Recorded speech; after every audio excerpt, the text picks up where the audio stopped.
The story began under a star-filled sky, where Alex, the protagonist, had promised a girl named Nadza that he would become an adventurer. When she asked him what he intended to do as an adventurer, he replied that he wanted to grow strong to help the weak, just like the legendary knight Axel. He added that he would protect her and the entire village. They crossed their fingers to seal the promise. Alex then woke up from the dream, calling Nadza's name, lying fainted with his bow and arrows nearby. Suddenly, someone warned him to watch out as a giant snake was attacking. A man appeared and cut off the snake's head. Alex recognized the man as Gonza. Gonza was surrounded by many snakes and warned Alex not to do anything foolish. He advised him to retreat to the rear guards if he could. Alex saw arrows shooting the snakes near him and recalled the O-light gathering and glowing red hot, piercing with the crimson arrow and flare arrow. A girl positioned a little up the hill apologized to Alex but told him he should leave because he was in her way.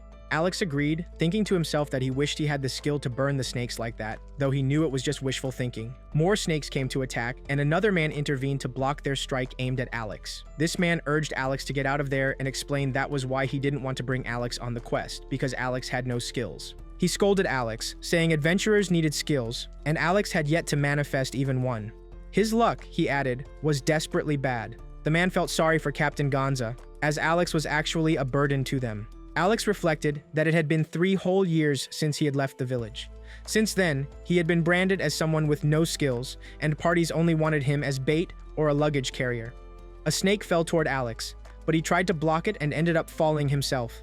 He thought about how the party had chosen to bring him along, and he felt determined to prove his worth. He then remembered Nadza, who wanted him to become stronger, and resolved that he had to return to her side no matter what.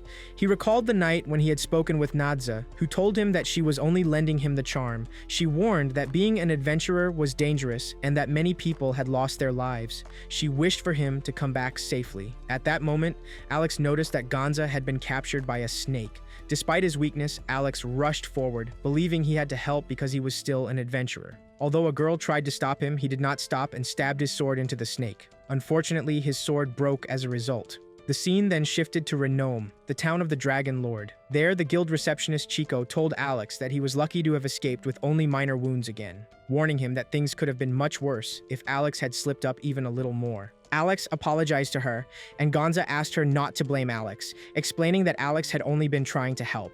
Gonza mentioned that they needed to discuss Alex's future. After Chico left, Alex apologized to Gonza for being of no use. Gonza said that he liked Alex because he was earnest and never cut corners, but reminded him that he couldn't be an adventurer without any skills. Alex agreed. Gonza then put down his drink and said it wasn't exactly what he meant, but if Alex kept going like this, he would die someday. However, Gonza vowed that he wouldn't allow that to happen. He also said that although Alex was so determined to be an adventurer, he didn't seem suited for fighting, and that there were still perfectly fine jobs out there that didn't require combat skills. Alex agreed, saying that becoming strong and helping the weak had been his childhood dream, just like the legendary knight, and that it was a promise he had made to his childhood friend. Gonza asked if Alex was referring to the legendary knight and hero who had lived about 50 years ago, the one who had impressed everyone with the white dragon and defeated the black dragon, Lord Nidhogg. Alex stood up and agreed, but admitted that it was a goal too big for him, and he felt he could finally give up now. He told them he was leaving to return to his hometown for a peaceful life and thanked Gonza for everything. As he departed by boat, Alex looked back at the town of the Dragon Lord, Renome, and reflected that his 3 years as an adventurer had finally come to an end. He had sent a letter to his village informing them of his return. He also received a lunchbox from Gonza's wife, understanding that it cost a lot to support a novice adventurer and feeling grateful for their kindness.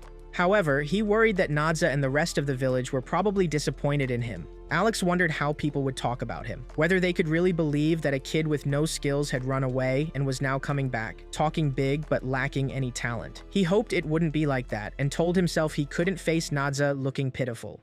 When he finally returned to the village, no one was there to greet him, which he had expected. Suddenly, someone came up behind him, covering his eyes and asking who the childhood friend of the big idiot returning in shame after 3 years was. When she removed her hand, Alex saw it was Nadza, who smiled warmly and welcomed him back. First, she took him to the grave of his parents, where he told them he was going to live there again. Nadza asked if he was done saying hi to his parents, and he thanked her for keeping their grave clean. She replied that it was nothing since they were basically family to her as well. Her grandfather had adopted her, so they had been living together forever. Alex recalled that there had been many hardships and vaguely remembered a time when she kept some distance between him, his parents, and herself. But now she was energetic and wore a radiant smile. Then she gave him a sidelong glance and asked if he remembered his promise. He hesitated, and she remarked that it seemed like he didn't, especially since he hadn't even written to her. As they walked, Alex insisted that he did remember but simply hadn't had time to send letters.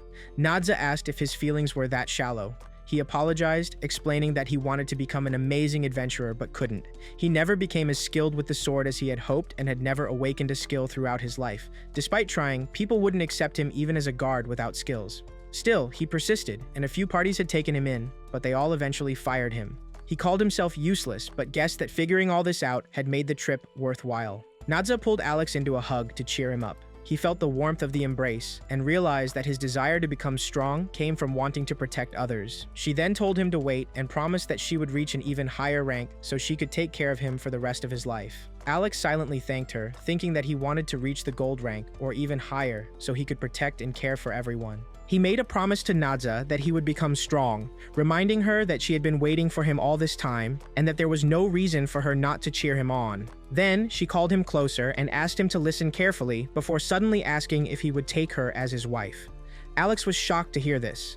Nadza took his hands and said that even if his dream of being an adventurer didn't work out, he should still keep the rest of his promises. Alex grasped her hands firmly, agreeing that he would take care of her no matter what. She thanked him, saying that she would be his wife and stay by his side forever. Alex assured her that he would accept her as his wife and care for her forever. At night, they slept in the same bed, and Alex thought to himself that it didn't matter whether he became an adventurer or had any skills. It was the start of a new life with Nadza. He knew she had been planning a surprise party for him with the rest of the village, where everyone would be cheering for him, and he felt nothing but gratitude toward her. Thanks to Nadza, all his depression and anxiety about the future had been swept away. In his dream, he heard her call his name, which seemed to sober him up somewhat. The next morning, Alex went into the forest and noticed some tracks. He thought there should be slimes and goblins near the village, but the tracks suddenly stopped. He wondered if whatever had made them had climbed a tree and erased its traces. He had a bad feeling about it. Suddenly, a monster jumped from the tree to attack him, but he dodged and fell to the ground. He realized it was an ogre, a middle-class variant of the goblin species, and he wondered why it was there. Gonza and his party were not with him, and there was no way he could handle this alone. Thinking of Nadza, Alex reminded himself that he now had a wife to protect. He promised her that he would keep her safe. He called out to the ogre, telling it to come at him because he wouldn't let it pass, even if it cost him his life. His aura had become intimidating enough that the monster ran away. Alex thought that his awakening might be at hand and wondered how true that oath was. He vowed to show not just his daughter, but even the Dragon Lord what he was capable of. That night, Nadza woke up to find that Alex was not in bed. Alex dreamed of his past, where he was chasing after his grandfather with Nadza, and asked what his grandfather meant by going on a trip. His grandfather replied that he had a promise to keep, and asked Alex to grow strong and make sure to protect Nadza. Alex felt frustrated because he didn't remember all the details clearly, only that it had been a promise. He woke up from the dream and noticed that Nadza was not in bed. When he got up to check, he found her cooking something. She greeted him good morning and asked him to wait a moment because breakfast would be ready soon. He thought she was incredibly cute and complimented her. Nadza blushed and asked if he really meant to call her cute. He was shocked, wondering if he had said it out loud. Then, Nadza asked if it was just her or if his clothes were a bit dirty. He found her charming and mentioned that he had trouble sleeping the previous night, so he had gone for a walk. He decided it was better to stay quiet about what had happened the night before. Alex moved closer to her, noticing her acting a bit strange. She then acted as if she wanted a kiss, and Alex was willing to oblige since they were married and there was no reason to hesitate. Suddenly, Mark, a friend of Alex, came to his door and asked if Alex was awake. Alex opened the door and greeted him with a good morning. Alex saw Nadza as well and mentioned that they had just gotten married. Nadza told Mark that he shouldn't visit a newlywed couple so early in the morning, and if he kept doing that, he wouldn't get married himself. Alex then asked Mark where he had come from. Mark explained what he had come for. Alex wondered if Mark needed guards for the crop harvest. Mark agreed and apologized for interrupting the newlyweds' morning so early, but asked Alex for help. He added that there had been many goblins recently and that something was going on in the forest, or at least that was what their group leader, Grandpa Sieg, had said. Since they were expecting a bountiful harvest that year, they needed assistance. Nadza commented that Mark was really fired up. Mark explained that Alex's grandfather had left, Sieg would retire soon, and since Mark could use magic, he needed to take over the leadership of the defense force. Alex mentioned that Mark had always worked hard for the defense force, and although Alex really wanted to help him, he hesitated. Mark asked if Alex was referring to the fact that he didn't have the necessary skills. He added that, even though it was rare, Alex had still managed to work as an adventurer for several years, which was quite impressive, and he would love it if Alex joined the defense force. They all went inside, and Mark even got a cup of tea. Nadza encouraged Alex to give it a try, and he agreed, saying he would be under Captain Mark's care. Mark remarked that it was still too soon for him to inherit that position. They then went out to the fields, where Nadza stayed with Mark. A man apologized for asking for their help despite them being newlyweds. Nadza told him not to worry, mentioning that the weather was so nice that day. The man said they were expecting a bountiful harvest that year, as if the Sky Dragon Lord was blessing them. He expressed concern about how things would turn out in the Great Black Dragon War, but said that thanks to the White Dragon Lord and the Dragon Knight, everything had returned to normal. Nadza was lost in thought when Alex called her, and she replied that it was nothing to worry about. Suddenly, they heard rustling sounds from the forest. Alex prepared his guard, wondering whether it was a goblin or a hobgoblin. Then a baby monster emerged, and Alex noticed it just as a boar charged at it. Alex quickly jumped to protect the baby dragon, and Nadza intervened by using her skill to slam the boar back. The villagers cheered for Nadza, saying that she was really strong and guessing that it was thanks to her grandfather. She replied that it was just the strength of a panic-filled idiot. Then she asked about the baby monster. Alex said that Alex had replied it was fine, only slightly wounded, and had fallen asleep for some reason. Its fur was very fluffy, and Nadza thought it might be a winged dragon baby. Since Alex had saved it, she said they should look after it for a while. Alex agreed, but pointed out that Nadza was the one who had defeated the boar with one blow. She denied this, saying the boar was already heavily wounded. Alex noticed marks that looked like they had been made by massive fingers and guessed who it might be. They went to talk to Sieg, who said that it was the Goblin King who had grabbed the monster. People asked if their leader Sieg was sure about that, and Sieg agreed, explaining that as a former soldier, the whole situation felt quite familiar. He added that a few decades ago, when the Lord of the Demi-Humans appeared, goblins had increased and started evolving into orcs and ogres. Mark mentioned that Alex had really run into serious trouble, and wondered what was going to happen to their village. Alex asked Sieg about adventurers from the guild or any assistance. Nadza said that if a lord had really appeared, it could turn into quite a disaster. Sieg explained that although they could send help, he had already asked the guild to investigate, but no one thought the reward they offered was worth it. Alex then suggested sending a letter to an adventurer he was acquainted with, named Gonza.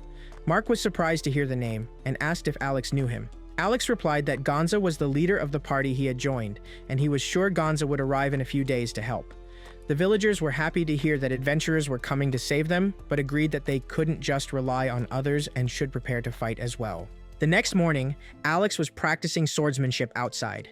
When Nadza woke up and didn't find him in bed, she looked out the window and saw him training. He greeted her good morning. She then cooked some food for him, saying that he trained every day at that time, and she thought he was amazing. Alex remarked that he was sure the monsters would come to expand their territory sooner or later. Until now, he had help from the back, but as a former adventurer, he needed to fight on the front line. Nadza smiled and saw Alex watching her, so she said it was nothing but admitted she thought he looked a little cool when fired up, especially if it was because his benefactors were coming. He replied it wasn't that. He had a wife, so as a man, he needed to get stronger. They both blushed, then noticed the baby dragon had woken up, so they pampered it. It felt natural to do so. While they were caring for the dragon, Mark arrived calling for Alex and said they were in huge trouble. Alex and Nadza came outside to check, and Mark explained that the adventurers had arrived but were all wounded because monsters had ambushed them. The scene shifted to the forest, where Gonza's party was surrounded by goblins. They were together and safe for the moment, but couldn't get out without breaking through. Gonza told them to stay calm. Even if there was a lord, they couldn't do much and had to cover for the man they sent ahead to call for help. Suddenly, a branch snatched a girl away and captured her. Gonza said it was another mutated variant. A goblin attacked, and Gonza was stabbed by an arrow. The party wondered who shot it, then saw a person sitting in a tree who used the arrow and asked how they liked her skills. The villagers began attacking the goblins as well. Gonza wondered if it was the village defense force. Another monster attacked Gonza from behind, but Alex jumped in, striking the monster to save him and said he was holding the enemies back. Two others attacked Alex, but Nadza defeated them. Gonza said he almost didn't recognize that a former member of his party was there, and Alex apologized to him.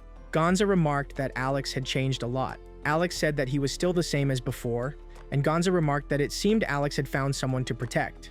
Alex agreed with this. The other party members looked at Alex, wondering about the completely different aura he now carried. Gonza told them both that since they had good backup, they should work hard.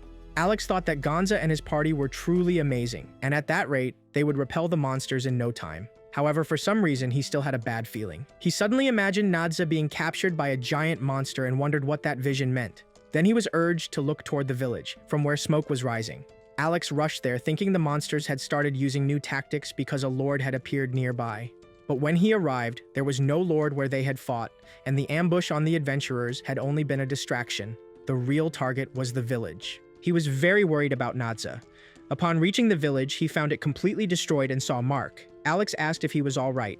Mark, worried, said the monsters were insane and they couldn't do anything.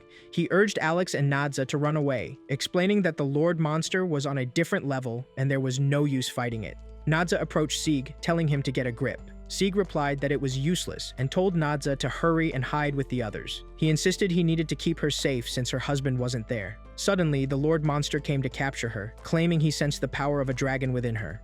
Nadza wondered what the monster was talking about. The monster said it seemed she didn't know her own power, the power of a dragon that threatened them all, and threatened to crush her. He then slammed her to the ground, preparing to punch her. Alex arrived running, fearing he wouldn't get there in time. Just before the monster's punch landed, Alex stopped it himself.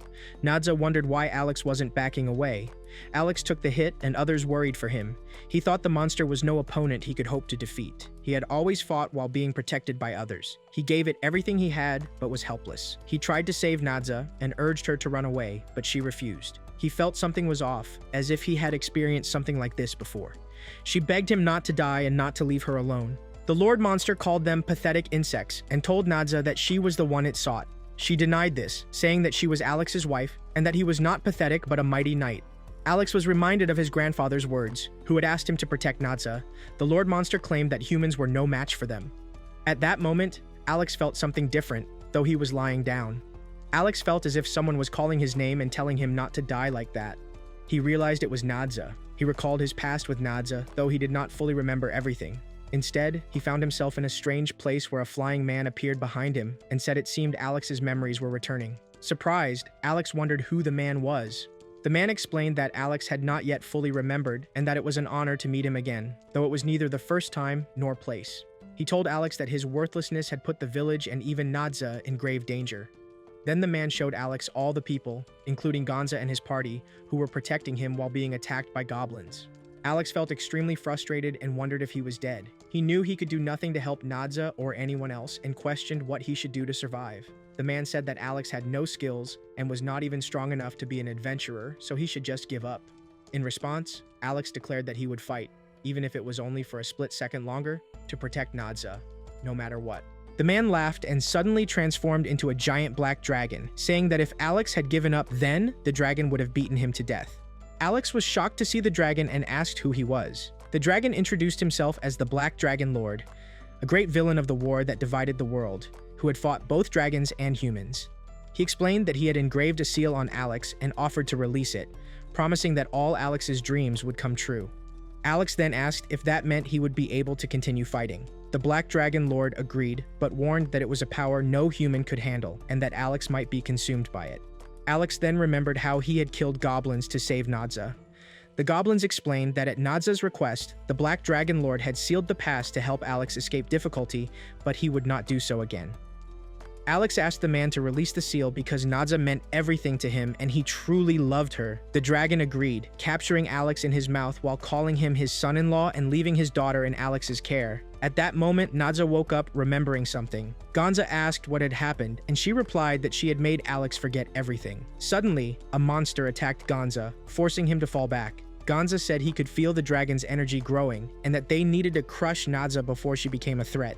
Nadza saw the monster approaching, but suddenly flare arrows attacked it, making everyone wonder who was helping them. They saw a man flying in the sky who then descended, surprising everyone. Mark arrived, explaining that Alex had just gotten up and started flying in the direction he thought was right, then saw Alex standing there. Nadza asked Alex if he remembered, and he agreed, thanking her for everything she had done for both him and Nidhogg. Nadza apologized, saying that it was all her fault since Alex had no skills or memories, and she only wanted him to remain human.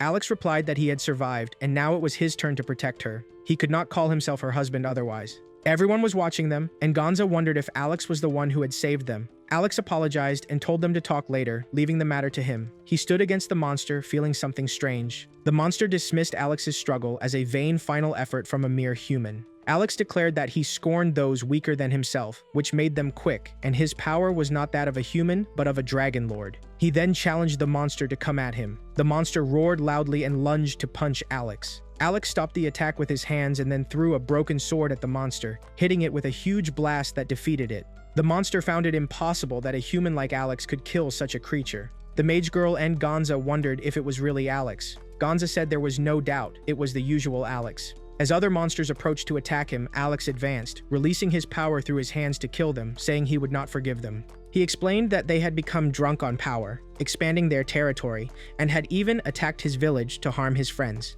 He kept burning all the monsters and said that they had even hurt his wife, Nadza. Nadza then called out to him, asking him to stop. Alex noticed that the monster lord had arrived to protect its subordinates. As Alex prepared to attack, the monster lord redirected the attack, warning Alex to get out of his sight or face merciless consequences. The monster lord then asked why Alex had not killed him. Alex explained that they wanted to protect their subordinates, and he felt the same responsibility as a knight. The monster lord admitted that was surprising. That night, the people were cleaning up and expressed disbelief that the demon lord had simply risen and left. Mark suggested that perhaps the demon lord had sensed Alex's power and fled in fear. A girl said that Mark was panicking and running around. Another man agreed, saying the same was true for both of them. Then, they noticed Alex lying fainted. Someone asked if Alex had not woken up yet. Nadza agreed, saying she did not know what had happened to Alex but knew that he had saved them all that time. Gonza stated they would camp there to assist with the village's reconstruction and that they needed to thank Alex. Nadza gently touched Alex's head, remarking that it was just like before when he had boundless power, but now he could hear her voice. She hoped that one day he would master the dragon's power and that she would live in the protection of her knight. The next morning, Alex woke up in his bed and saw Nadza sitting beside him, asleep. He realized he had lost consciousness and wondered if he could remember anything. When Nadza woke up, she greeted him with a good morning. They both sat down to talk, and Alex expressed his relief that the Goblin King had retreated. Nadza agreed, saying that he had collapsed shortly after and that the power involved was incredible. Alex mentioned that he had barely been able to stand after it happened and that the seal had been broken. However, he did not know what would happen if he used that power carelessly. Despite that, he was glad to have remembered both Nadza and the Black Dragon King. He recalled the words about a daughter being entrusted to a son-in-law and admitted that he had forgotten quite a few things. He asked if Nadza was all right with that. Nadza replied that she was fine as long as Alex was with her. The baby dragon then commented that they both were very passionate, as expected from the Dragon King's knight and his wife. They were both shocked to hear the little dragon speaking, thinking it looked like a stuffed animal enchanted with magic. Then Alex realized and apologized, acknowledging that it was indeed a dragon. Nadza remarked that since the dragon could speak human language, she assumed it must be one of the high-ranking dragons. The dragon explained that he was a feather dragon, a species known for superior speed and intelligence. Nadza mentioned that the dragon had been chased by a boar. The dragon replied that it was because he was still young and inexperienced. He then made a request to Alex, asking to become his servant. He explained that young dragons often utilize their talents by benefiting from the power of other dragons, and in return, they lend their own power. Finally, he asked Alex to give him a name reflecting Alex's species. Alex gave it some thought and suggested the name Zero, while Nadza suggested Mofu. However, the baby dragon replied that both names sounded strange. Alex did not suggest any name related to the Fae. The baby dragon then asked for a better name, explaining that it was the one who soared through the sky and would become the wings of Alex, the knight blessed by the Black Dragon Lord. Suddenly, the dragon grew up and said that its current form was only temporary, but it would truly help him. Nadza hugged the dragon, remarking on how soft and fluffy it was. The dragon addressed her as Madam, but she corrected it, saying her name was Nadza, and that she didn't like being called anything special. She warned that if the dragon didn't call her by her name, it would receive a super fluffy punishment. The dragon agreed. At that moment, Gonza arrived and was surprised to see the dragon.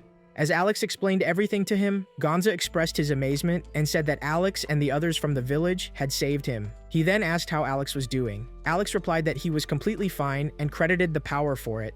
The man standing behind Gonza asked Alex what that power was and who he was. Alex explained that the power came from the Black Dragon Lord who was with him. They were surprised to hear this and questioned if Alex was joking. A girl then asked a boy what he was doing. The boy responded that they shouldn't stop him, pointing to the dragon and mentioning that it had tried to destroy all humans during the Black Dragon War, and nobody knew what Alex would do next. Gonza advised the boy not to panic even if he couldn't handle the situation, since he was worried about Alex. However, Alex was somehow able to control the power, so Gonza was reassured that he would be fine. Alex thanked Gonza and revealed that his wife, Nadza, was the daughter of the Black Dragon King, and that he was her knight. The lady was shocked upon hearing that Nadza was the daughter of the Black Dragon King, and Nadza confirmed this truth. Gonza then asked if Alex possessed the power of the Dragon King to protect Nadza. Alex agreed and recounted how he used to live in ignorance, but when he was a child in the forest, they were attacked by monsters. It was then that he heard that if he wanted power, he had to take it. Alex wondered who else was there and said that if he could have that power, he would take it without caring about what happened to him, as long as he could protect Nadza. The Black Dragon then agreed and told Alex that if he wished to become a knight for the daughter of the Dragon King, he should accept the Dragon's Eye and prove himself. At that time, the Count gained the power, and Nadza saw the amulet, wondering if it belonged to her father. She told Alex that he couldn't do it.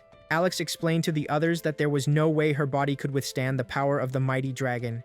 As a result, the Count went berserk and nearly destroyed himself.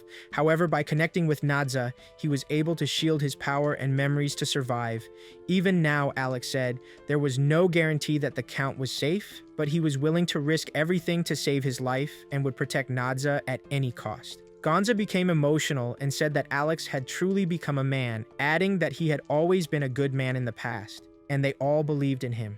Alex asked them to leave the village to him.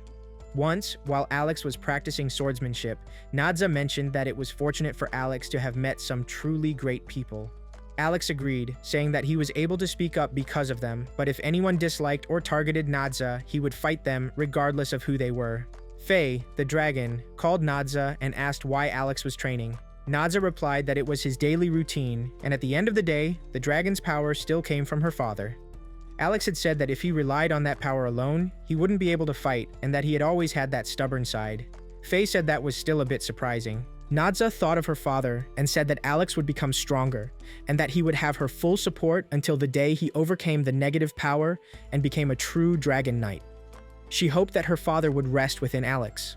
While Alex was practicing, Nadza's father spoke to him, telling him to be engulfed by the flame of purgatory. Alex was shocked and asked if her father was inside his head. The Black Dragon explained that he was, but only as an afterthought. With Alex's awakening, the existence of the Black Dragon Lord would spread across the land once more. As an immature son-in-law, the Black Dragon said he could not rest just yet. Above all, he was there to ensure that Alex kept Nadza happy. Alex thought to himself that the Black Dragon was an insanely doting parent. Nadza called out to Alex, asking if that was her father speaking, but she heard nothing. Faye explained that it was a secret conversation between the men and, as expected from a master. Alex told her to stay calm and assured her that it was nothing to worry about. The scene then shifted to Rhinoam, the Dragon Lord's city, where a man approached a lady and handed her a note. She asked if the information was correct, and the man confirmed that he could verify it was from the guild. The lady remarked that a human with the power of a dragon truly existed, and if it was true, she would like to meet that person as soon as possible. The rumors had spread about the Goblin King's appearance and how someone blessed by the dragon had quickly defeated him. In the village, a man who was being healed by Nadza mentioned that the Dragon Lord's knight had a beautiful wife with great magical power. Gonza said that the combined powers of those two were greater than the entire Imperial armies. He also asked if Chico had been told to keep Alex's power a secret. Chico apologized and explained that it seemed Till had spread the news to the surrounding villages. Alex thought the visitors to the village were from the Rhinoam Guild. He learned that Gonza's party was recognized for defeating the Goblin King, and that, while helping with the village's restoration, they were also requesting that a branch of the guild be established to deal with the nearby monsters. He really felt that everyone was amazing. Chico said that because of the incident, the surrounding villages had begun strengthening their defenses and hiring more adventurers, and that the guild was more than happy to assist. She admitted it might be late to say, but she felt it was a shame for a guild to lose someone like Alex. Alex apologized, saying that rather than being active in the guild, he preferred to protect the people close to him. Chico agreed that this suited him well. Mark then arrived, saying he was the future leader and, as Alex's best friend, he intended to be Mark's right hand. He added that they did not need to be afraid. and even if rumors spread, he didn't think anything would happen immediately. Nadza then handed him a letter that had arrived that morning. It was from the Renome Marquis Guild, sent by someone named Hilda. Alex was unaware of the situation, but Gonza explained that the Rhinoam Marquis family was a noble family that ruled over their town. Among them, Lady Hilda was well known for her many talents, and there were even rumors that she was engaged to the first prince residing in the capital. Nadza wondered if Hilda, being someone who could marry a prince, must have been just as happy about the news as everyone else. Mark took the letter, opened it, and read aloud a summary. The letter was addressed to the Great Knight of the Dragon Lord. It stated that Lady Hilda sincerely looked forward to meeting him and would soon send a messenger. She eagerly awaited their meeting, possibly in the capital or somewhere nearby. Alex was shocked and suggested that the letter might be exaggerating or questioned why it had suddenly taken such a tone. Nadia, annoyed at Alex, said it was good for him and that he surely had many connections and was even friendly with nobility. Alex, frightened, insisted that he had never even heard of Hilda's name, and that it was all a misunderstanding. Faye commented that such recognition was to be expected from her master. Feeling scared, Alex started running away, and begged Faye to stop saying such things and to help him. The Black Dragon also mentioned that rumors about Alex had already begun spreading. Suddenly, a man arrived, announcing that they were in trouble because an impressive-looking carriage was approaching from the highway. The carriage, escorted by many guards, soon reached the village, and a man stepped out. He called the village filthy and questioned whether this was truly the place where someone had received the dragon's blessing. The village leader, Sieg, identified the man as Viscount Ladon and mentioned that his visit was quite sudden. Ladon explained that he had heard the village at the edge of his territory was requesting help due to goblin attacks, but he hadn't seen a single corpse around. Sieg replied that this was because a young boy named Alex had risked his life to defeat the Goblin Lord. Ladon dismissed this as foolish and suggested that Alex must have fabricated an elaborate hoax. He then demanded to know what it really meant. Alex responded that if the Goblin Lord had truly existed, there was no way it would have survived their attack and taken so much damage. Furthermore, he expressed doubt about the existence of the Dragon Lord's knight, saying that, like the hero Axel, he was probably just a fictional character. A man asked Alex what he was talking about and questioned if he really claimed that Axel was not real. Ladon became angry with Alex and wondered why there would be a human capable of understanding dragons. He insisted that the story of the Dragon Lord's Knight was just a tale made up by adventurers, and that the person who took that name must be a fraud. Alex grew enraged, but Nadja quickly told him not to lose control. A lady standing beside Alex warned that although Ladon might be foolish and simple-minded, they had to be cautious. Apparently, the ruling family of the town, the Viscount's family, had ties to an empire that considered dragons their enemies. Alex realized that if he used his power there, it could give them a reason to capture him. A guard noted that Alex was not falling for Ladon's provocations and alerted Ladon. Ladon said it was fine, suggesting that a village full of scoundrels must have saved up a lot of wealth. He then demanded they double their taxes and pay immediately. Everyone was shocked. Seg asked Ladon to be reasonable, but Ladon shouted for him to shut up, asserting that since it was his territory, he could do whatever he wanted.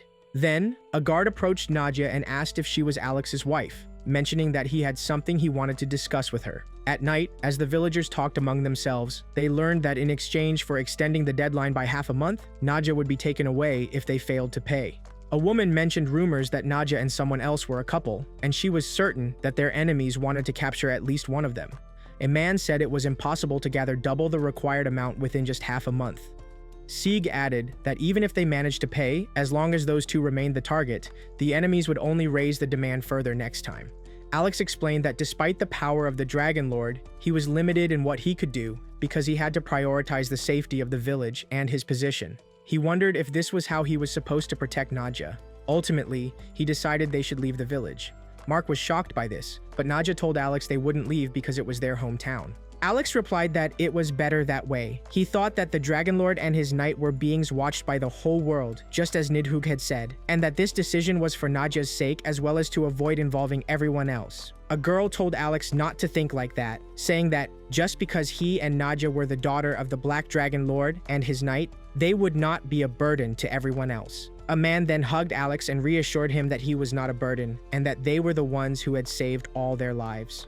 Sieg reminded Alex not to forget that it wasn't just his grandfather and parents who cared for them, but that everyone considered them precious family members. Both Alex and Nadja thanked everyone, and the group responded by saying that since things had come to this, they should all put their heads together for their sake as well. Gonza suggested that the best course of action was to file a complaint in the capital, where there was a government organization specializing in handling such high-handed matters. However, he noted the problem was the time involved. The journey to the capital took 2 months, the return another 2 months, totaling 4 months, and when combined with the paperwork processing time, there was no way they could meet the deadline. Mark suggested that Alex could try to fly to the capital quickly, but he doubted it would work since the dragon's power was still unstable. At that moment, Faye approached Alex and reminded him not to forget about him. Faye explained that, having received Alex's magic, he was now a bona fide winged dragon and could get them to the capital in just a few days. Everyone was happy to hear this. Finally, one night, they were ready. South loaded enough supplies onto the carriage and said it should be fine. Faye asked if he was sure about leaving without informing Nadja. Alex replied that since word was spreading even further, it was safer for her to stay in the village. Faye expressed his disappointment. Then, a woman appeared, saying she was sure Alex already knew, but even with the little dragon's help, it was still an all-or-nothing gamble. She explained that complaints were not easy to make, and it was likely rumors about the village had already reached the capital. However, she had a plan and asked him to cheat. Surprised, Alex asked what she meant. She explained it was about a letter from the renowned noble, Hilda, whom she said was related to Ladon. Since Hilda had taken a liking to Alex, she believed that this would be a sure way to resolve everything. Alex was told that he only needed to approach Hilda and show her how manly he was. The woman pointed out that although Hilda was not as popular as Alex, they could consider taking a detour and trying to seduce another girl if needed. Just then, Nadja arrived and said she had heard everything they were talking about. Alex told her there was no way he could share those plans with her. Nadja wondered if that was why he was going alone. He hesitated and explained that it was only an option to consider if they absolutely couldn't make it in time. Nadja said it was fine and told him he could go meet Hilda, but reminded him that his wife had to accompany him since he was her knight after all. Faye mentioned that a daughter of the dragon was quite possessive, and once they opened their heart to someone, they would never let them go, not even if it meant descending into the depths of hell. Alex recalled that earlier, he had told the lady he would stop by Renome to ask for help, but he was completely devoted to Nadja and was confident he would succeed without causing her any sadness. Suddenly, Nadja came over and hugged him. They both sat on Faye to fly away.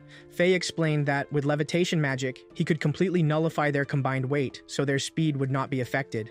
Nadja remarked that she was not heavy at all. Alex smiled at her, just as they noticed an ice eagle approaching. He drew his sword to deal with it. Suddenly, his father-in-law said it was a great opportunity for Alex to channel his father-in-law's power into the weapon, which would also help reduce the burden on Alex's body. Alex saw the sword shine brightly, and then arrows were shot towards them, but Nadja stopped them. Alex urged them to keep moving as they drew closer to the ice eagle. He landed a hit on it, killing it and causing it to fall into the river. Nadja was very happy to see that. They continued moving forward gently. Alex thought that Sieg, Gonza, and everyone else would wait and that he would return with good news. Nadja hugged him and mentioned that this would also count as their honeymoon. Alex was shocked, thinking they were not going to play around there. Faye remarked that Alex's face had also turned red. They were both heading forward when they suddenly heard a sound. Alex said it was a song from long ago, one he used to sing when they were children, before his memories had been sealed. Nadja agreed quietly, explaining that it was the dragon song, which had the power to heal dragons and calm their anger. She added that it was a lullaby her mother used to sing to her when she was still inside the egg. Alex thought that Nadja must be a dragon as well, and his grandfather had told him everything about her. He mentioned that he was sure Nadja's mother truly resembled her. Suddenly, Alex's father-in-law contacted him, saying that there seemed to be trouble just beyond the mountain pass. The scene then shifted to a path where a carriage was being chased by some bandits. The carriage driver asked Hilda if she was all right. She replied affirmatively and told him to keep looking ahead. The bandits were following closely, apparently targeting her, underestimating her abilities. They asked if she was Hilda, and she confirmed, stating that she was Ernest Reason, overseer of the Renome territories. She was a talented woman, capable of riding a griffin, and skilled with both pen and sword. Suddenly, South appeared by flying, which surprised her. He apologized for not being very skilled with flying magic and said that he would handle the situation to ensure her safety, showing considerable skill. South then focused on the bandits, thinking that his father-in-law was the lowest level ally he could rely on. His father-in-law remarked that his power was enough to easily crush a human. South attacked the bandits, who were shocked to see someone flying around them at super speed. Even just floating was considered advanced magic. Alex joined in, attacking with flare arrows, defeating several bandits and scaring the rest into fleeing. Hilda was amazed by their prowess. Alex quickly rushed to confront the remaining bandits, believing that witnessing such overwhelming power would intimidate them. Meanwhile, a monster watched from a cliff and suddenly attacked Hilda's carriage. The bandits were shocked to see a corpse dragon appear before them, causing them all to flee. Both Alex and his father-in-law wondered about the strange event. The old man was about to be captured by the dragon when Hilda stepped forward to strike using the Godspade swordsmanship known as the Garden of the Rose. Alex found it amazing how she scattered the dragon's bony remains far and wide. However, the dragon suddenly regenerated quickly and captured her with ease. Alex realized that the dragon was regenerating by reshaping its bones. The old man grew worried for Hilda's safety. Alex decided to help, thinking that he had to finish off the dragon, otherwise he would not be able to stop it.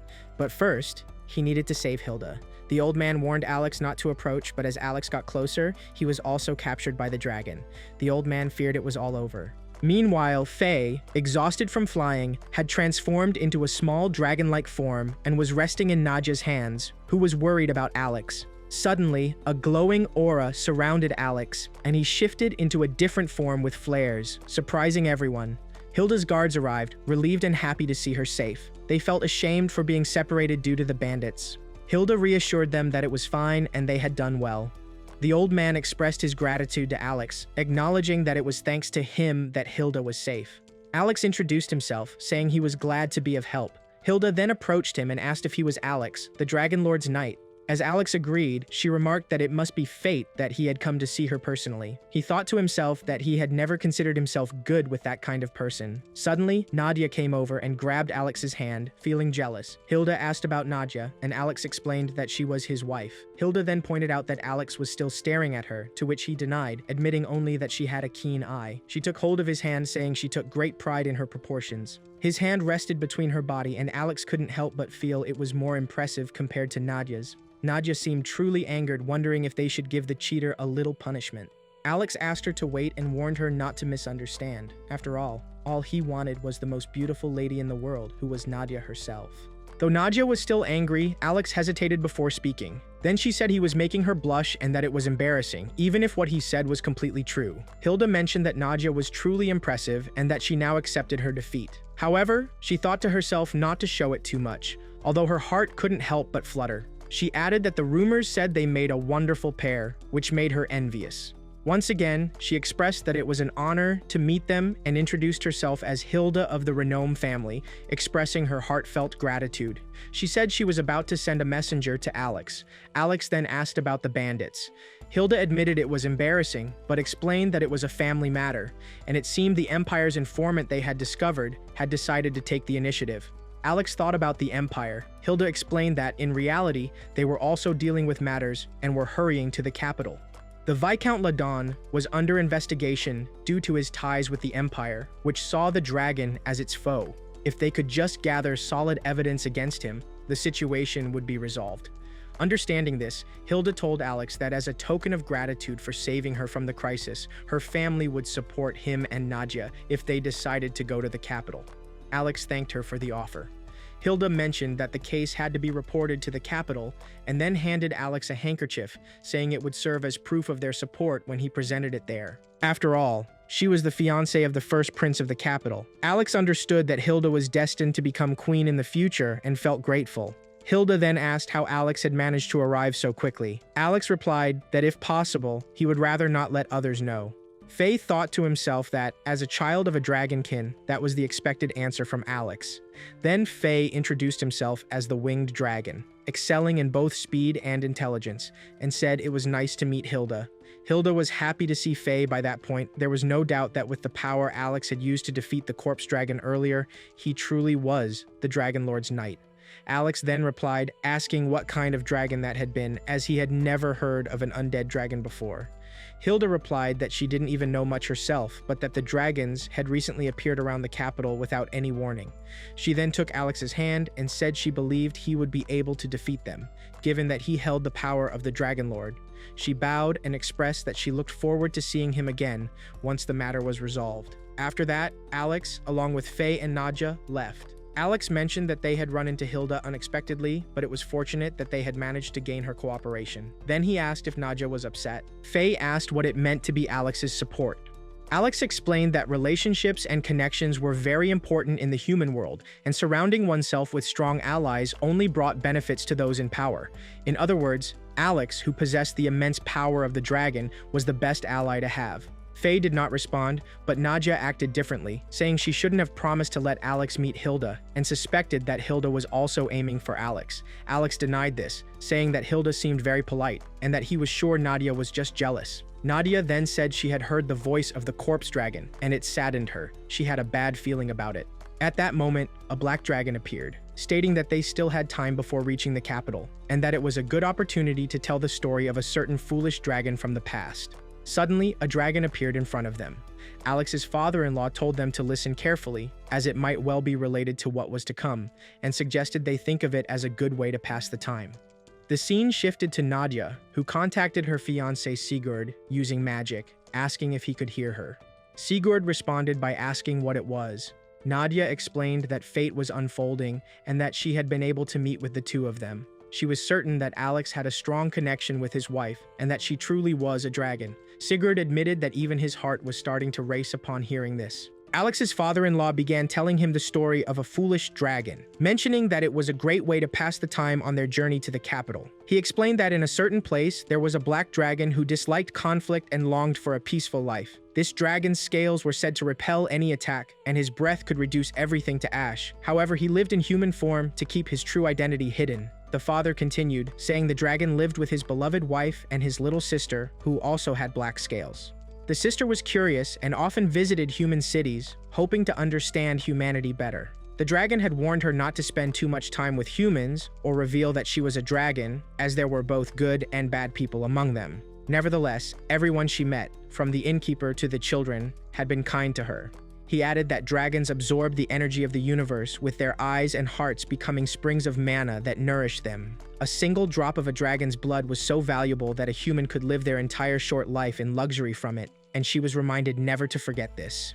The father then recounted an incident when a dragon appeared in a village where guards had come to rescue children, claiming that dragons were a threat to humanity and could not be allowed to roam freely. The guards' weapons were crafted from another dragon's remains, enabling them to block the dragon's flames and pierce its skull. This was when the little sister came to realize that humanity had another, more dangerous side.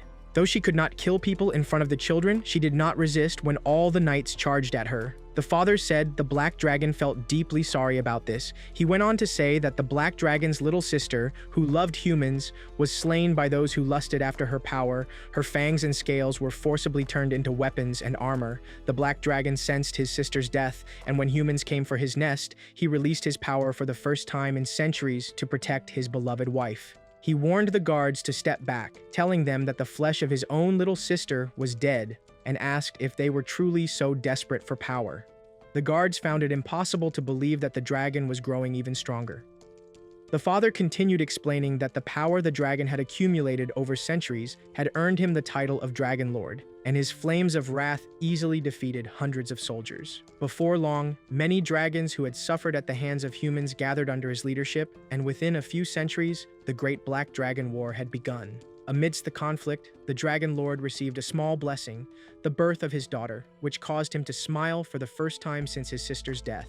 The dragon's wife expressed her wish not to leave their child in a world ravaged by war and begged him to end the conflict. The Dragon Lord promised to do everything in his power to make that happen. He even gave one of his eyes, saying it would surely protect them, and that was all he wished for. He transferred nearly all his power to his daughter and then retreated from the battlefield. People later discovered that the dragon's seal had closed off a cave, and they believed a dragon's egg lay inside. Armed with weapons, they sought to break the seal, hoping to become heroes by capturing the black dragon's egg. When they succeeded in breaking the seal, the Dragon Lord appeared and declared he would no longer tolerate such insolence. Suddenly, his wife came forward to protect the egg and took the brunt of the attack herself. She wondered if the humans' actions were driven by a desire for peace and insisted that the senseless slaughter must stop. Thinking of her husband, she trusted him to protect their child. The Dragon Lord was enraged, thinking that all he had ever wanted was a peaceful life. He apologized to his child, lamenting that he might not be able to leave her a world of peace. The humans speculated whether the lady dragon had sacrificed herself to strengthen the seal. The Dragon Lord declared angrily that he had given himself a name, Nidhogg, the one filled with rage. His fury was said to have transformed his nature. While the Black Dragon Lord had never needed a name because his power was absolute, by naming himself the incarnation of wrathful breath, he abandoned his soul and became a being whose sole purpose was destruction. Alex's father-in-law did not believe that the dragon, despite his kindness, would go so far as to threaten all living beings. He said that at such a rate, the dragon would not only exterminate humans, but all life. The other dragons, having no other choice, were overcome with sorrow. The white-winged Dragon Lord lent his power to a single man. Humans learned that Nidhogg had lost one of his eyes, the one that controlled the dragon's power, and that this was their only hope. The hero who received the White Dragon's blessing was entrusted with the fate of the world. The ensuing battle between the White Dragon and the Blood Dragon shocked the entire world. In the final clash, the hero named Axel pierced the Black Dragon's heart with his spear, marking the apparent end of the Great Black Dragon War. However, the Black Dragon's accumulated anger and sadness did not fade with his death. The hero then used the power he had received to seal Nidhogg's eye and heart, finally putting the dragon to rest. Alex's father-in-law acknowledged that the acts of humans were foolish, but even the dragons had erred in how they handled such great power. He said the regret could not be wiped away even if a soul was abandoned, and he urged Alex not to repeat the mistakes of the past. Hearing this, Alex became emotional and noticed that Nadza had fallen asleep during their journey. He thought to himself that no matter what happened, he would surely protect Nadza. After some time, Alex asked Nadza to wake up, and she opened her eyes, asking what had happened. He told her that they had finally arrived at the capital. Nadza was delighted to see the city and remarked on how large it was. They stood in line to enter the capital, and Alex explained that the capital and the empire to the north divided the continent in half. He added that although they were currently under an armistice, from what he had heard from Viscount and Hilda, the situation was quite serious. Faye then asked what he should do next. Alex told him to relax and asked if he liked being perched on his head. Faye replied that it felt very pleasant and wondered if they could just stay that way. At the gate, a man asked Alex to present his passing permit. Alex agreed, recalling that Sieg had given him a letter of introduction. He took out a handkerchief that Hilda had given him. The man was shocked upon seeing it and quickly rushed to inform the other guards. Soon, they all came back, apologized for their earlier rudeness, and told Alex that he was free to pass. Alex wondered what was going on. Later, they arrived at an inn. At night, after checking their room, Nadza commented on how amazing it was. Alex remarked that it was somewhat luxurious. A man explained that the room was reserved for guests of the estate and suggested that since Alex had a few things to confirm, he should visit the guardhouse. Alex agreed to this. That night, Misha went outside, explaining that although Alex had told her to rest, she could not remain still. She noticed there were many stores and a beautiful park nearby. Since they were both in the city, she said she really wanted to go sightseeing with Alex. As she was there, Sigurd with a horse approached her and warned that it would soon be night, and a woman should not be walking alone at that hour. They exchanged glances, and Sigurd remarked that she was very beautiful. Sigurd mentioned that, as the first prince, he could not allow a lady to walk alone. She realized that he was the prince, and they began talking and walking together. Sigurd told her that news of Till village being attacked had reached the kingdom, but she had come to meet the Viscount, who intended to use the situation to his own advantage. She agreed and explained that she had arrived at the kingdom with her husband, Alex, and felt blessed to have him by her side. She also mentioned that waiting at the inn had been quite boring. Understanding the situation, Sigurd offered to escort her back first. He mounted his horse and asked her to take his hand, suggesting that it would be a good way to pass the time. They rode together toward a place Sigurd said was his favorite, hoping that she would like it as well. She replied that she did, adding that she thought he was a good person.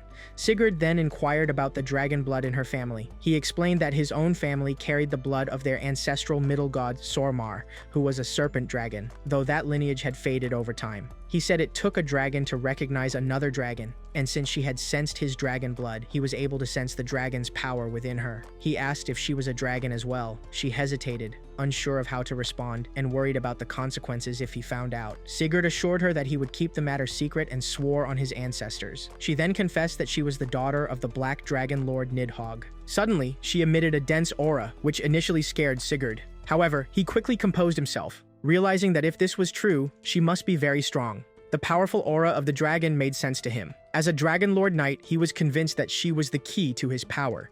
He then asked if she would serve under him. Nadja was confused upon hearing such things from him. The scene then shifted to Alex, who was sitting and wondering how Nadja was doing, and whether it was all right for him to have left her alone at the inn. A man approached him, apologizing for making South wait, and explained that he needed some time to absorb the information. The boy introduced himself as Sirius, the son of Sieg, whose father had been under their care. Alex introduced himself as someone from the village of Till. Sirius expressed his surprise, saying that no one would have expected Alex to receive a marriage proposal from Hilda of the Renoam Marquis family. Alex was shocked to hear this. Sirius added that possessing the handkerchief was a sign of such a proposal. Alex wondered if that was indeed the case. The scene then shifted to Hilda, where a man remarked that, given Alex and Nadja's speed, they should already have arrived at the kingdom. She agreed, saying that no one in the kingdom could be unaware of the significance of her mother's keepsake handkerchief. The man commented that this was beneficial for Nadja, whose power held more influence than Sigurd. She agreed, saying that it was all for the prosperity of the family. Alex thought that the reactions and accommodations he received were because of the handkerchief. He believed that if he used Hilda's name to solve his problems, he would be taken advantage of. So he clarified that he already had a wife and that the situation was completely different. Suddenly, Sirius challenged him to a duel. Alex wondered why he was being challenged, and Sirius explained that he had been told Alex was from the village of Till and was making the Goblin King kneel. Sirius then attacked Alex with a spear, which others recognized as the Gale Spear. Alex dodged it easily and asked if they could at least use wooden swords instead, but Sirius ignored him and kept attacking relentlessly. With no other choice, Alex decided to use the power of the dragon to strengthen his body, continuing to dodge the attacks. Sirius expressed his sincere hope to fight someone like Alex and declared he would crush him with all his might. He then used a secret technique to create a powerful blast. The other knights recognized this as Sirius's secret technique, the lightning strike with a super fast thrust. One knight wondered why the battle, which was expected to be unbeatable for Sirius, was not turning out to be so, and they considered calling for a rescue team. Sirius eventually fell to the ground, and the other knights were shocked that neither Alex nor Sirius moved a muscle afterward. They called for a stretcher. Alex remarked that finally, Sirius had fallen. The dragon asked if Alex was alright with leaving it at that. Faye also commented on how powerful Sirius was. Alex explained that he could not fight too flashy in front of so many people. Sirius laughed, saying it was as expected from Alex, who perfectly countered each of his spear thrusts. His thrusts had been meant to prevent counterattacks, but even that was useless, proving that Alex truly was the Dragon Lord's knight and a worthy challenger. The other guards wondered about this, and Alex thought that Sirius might just be a simple battle junkie. He also mentioned that he did not want many people to know about the fight. At that moment, Sigurd arrived, applauding and praising Alex for defeating the kingdom's most celebrated knight, Sirius. He declared that the winner was Alex from the village of Till. Sirius saw Lord Sigurd, and Alex noticed Nadja lying asleep on Sigurd's horse. They all began walking along the riverbank. Alex apologized for letting Nadja walk outside alone. Sigurd said that he enjoyed observing how people lived and clarified that, although he only gave Nadja a ride on the horse's back, Alex could see that she had already fallen asleep. Alex admitted that he did not understand the significance of Hilda's handkerchief. Sigurd remarked that this was to be expected from her, then asked if Alex was unwilling to accept it. Alex responded that he already had Nadja, but it was fine. He also mentioned that he had thought Hilda was Sigurd's fiancée. Sigurd replied that there was nothing he could do, explaining that those who possessed power naturally desired others with power. Alex wondered if this was usually the case. Sigurd told Alex that, as the next king of the country, he shared a similar way of thinking. When Alex asked what he meant, Sigurd asked for permission to state his wish plainly. He expressed his desire to welcome Nadja as his vessel, confessing that his heart had been stolen by the power of the dragon hidden within her. He said the same applied to Alex, but things would be different if Alex accepted the idea of freedom. Alex reminded Sigurd that no matter whom humans relied on, they would always be consumed by a bird full of desire and power. He wondered if there was any way to rescue the village and live quietly with Nadja. Then he firmly stated that he would not accept Sigurd's wish, emphasizing how important Nadja was to him and the village. He said he could not allow her to go to the kingdom and would not accept Hilda's feelings either. Faye asked how Alex planned to save the village under those circumstances. Sigurd replied that Alex must be mistaken about something. Regardless of the situation, Sigurd intended to help him with the village. He reminded Alex that it was a wish and that he wanted to bet on him and Nadja and fight alongside them. Sigurd acknowledged it was simply the stubbornness of a man. Alex asked Sigurd if he truly was a prince. In response, Sigurd seemed confused and wondered what Alex was talking about. Alex then stated that Nadja was his wife, and there was no way he would ever give her to Sigurd. Sigurd acknowledged that Alex was not just a man of strength and expressed that he was genuinely glad. As they both stood preparing for their duel, Sirius felt a surge of excitement, thinking to himself how unexpected the situation had become and how thrilling it was. Alex's father-in-law commended him, saying that he had spoken well and truly lived up to the title of Najda's knight. Alex requested to fight the Lord without relying on the power of the dragon. His father-in-law asked if he was certain about that decision. Alex replied that it would be meaningless if he didn't fight with his own strength. Accepting his determination, his father-in-law agreed, stating that he would watch closely to witness the depth of Alex's love for Najda. Then, the duel between Alex and Sigurd began.